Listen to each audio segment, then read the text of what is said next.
Hello everyone, Sudhanshu Kishore this side from Perfect Solutions. This time to talk about ICICI Pru Multi-Asset Fund, a choice of opportunities across asset classes.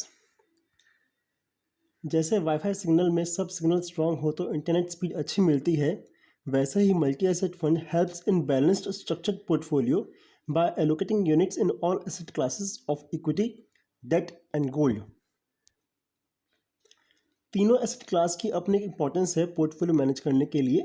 जैसे gold inflation जैसी financial losses और similar circumstances से protect करता है. Debt asset allocation government securities में invest करके stable and consistent returns provide करता है. And equity provides capital appreciation of investors money. We can call this scheme as an out-of-the-box scheme as it's a combination of large cap, mid cap and small cap stocks along with the combination of all three asset classes. As seen in recent past years, gold has performed really well and gold as an asset class is expected to continue performing well in near term also owing to prevailing geopolitical tensions and coronavirus concerns.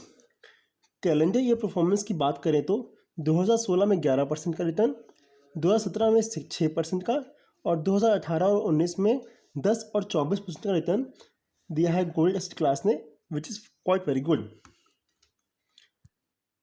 Compounded growth की बात करें तो फरवरी 2006 से फरवरी 2013 तक 24% का CAGR gold has given, which is still performing pretty well.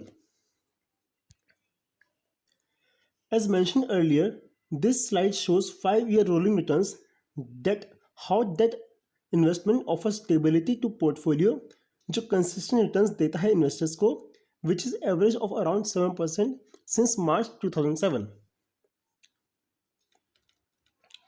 Equity allocation जिसकी performance को हम वेल्थ क्रिएटर भी कह सकते हैं, इस स्लाइड में क्लियर है कैसे पास्ट 16-17 ईयर्स में इक्विटी की परफॉर्मेंस एक्सपोनेंशियली इंक्रीज हुई है and investors had made money out of it. 2003 से 2007 में 4 साल के ड्यूरेशन में 46% का ग्रोथ CAGR मिला है. 2007 से 12 में कोई गुड रिटर्न नहीं मिले, बट 2015 से 19 में अगेन 12% का CAGR दिखा इक्विटी इन्वेस्टमेंट क्लास में. Equity investment strategy has 2 parts. One is flexibility, meaning market valuation के बेस पे इक्विटी एक्सपोजर इंक्रीज और डिक्रीज कर सकते हैं, और दूसरा इज कंटेरियन कॉल जिसमें फंड मैनेजर वो स्टॉक्स और सेक्टर्स चूज करता है जो अभी उतने पॉपुलर नहीं है लेकिन फ्यूचर में अच्छा परफॉर्म कर सकते हैं. Allocation of units in equity, debt, gold and real estate investment trusts can be in the range as mention in this slide with gross equity holding around 65%. This slide shows equity levels in recent times, which is around the average of 65% as mentioned earlier. As per data from 29 February 2020, major sectors in stocks जिसमें ICICI multi asset fund ने invest किया है वो है sectors हैं banks, power, telecom and metals, with stocks being Bharti Airtel, NTPC, ICICI Bank, ONGC and Hindalco Industries Limited. Distribution of equity holdings amongst large cap, mid cap and small cap in recent times is as shown in this slide. Relative valuation के base पे इन categories में technically invest होता है to maintain the principle of the scheme. Contrarian call के base पे this scheme can underperform in short period, but daily rolling return graph को of this scheme shows that 5-year and 10-year returns कभी भी negative नहीं हुए हैं.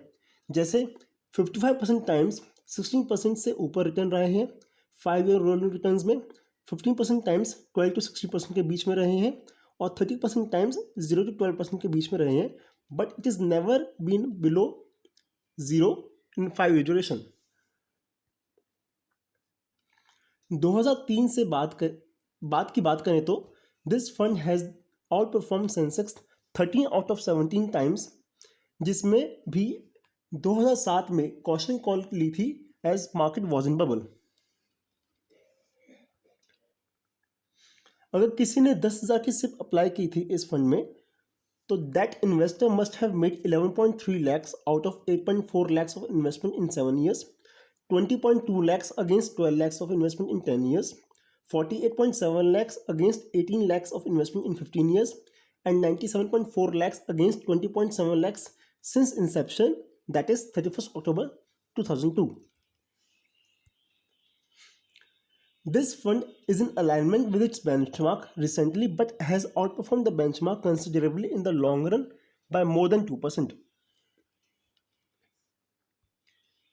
Finally, if we talk about performance scoreboard, there are multiple factors that can be looked upon.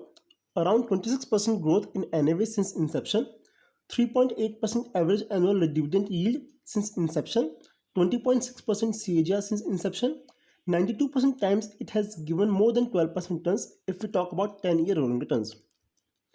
Finally, so this is a fund which is actually beneficial for investors who want to invest in low risk and has a conservative approach to investment. Thank you.